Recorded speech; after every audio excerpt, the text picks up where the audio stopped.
अष्टविनायकातील चौथा गणपती वरदविनायक, महाड, रायगड जिल्हा. फार प्राचीन काळी भीम नावाच्या राजाला पुत्रप्राप्ती होत नव्हती.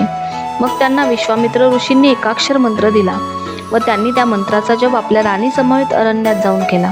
त्या मंत्रजपामुळे गणपती प्रसन्न झाले व त्यांनी पुत्रप्राप्तीचं वरदान दिलं व त्यांना रुक्मांगद नावाचा पुत्र झाला. रुक्मांगद एकदा वाचकन्वी ऋषींच्या आश्रमात गेला. ऋषींच्या पत्नी मुकुंदा रुक्मांगदावर मोहित झाली व रुक्मांगदाने तिला नकार दिला.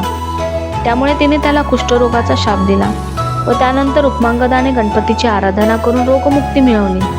मुकुंदेला नंतर इंद्रापासून पुत्र झाला, तोच गुस्मद ऋषी, ज्यांनी पुढे तप करून गणपतींना विनंती केली की तू या वनात राहून भक्तांची मनोकामना पूर्ण कर. गणपतींनी ते मान्य केलं आणि त्या वनात म्हणजेच आजचं महाड येथे वास्तव्य केलं. म्हणूनच या गणपतीला वरदविनायक, वरदान देणारा गणपती म्हणतात.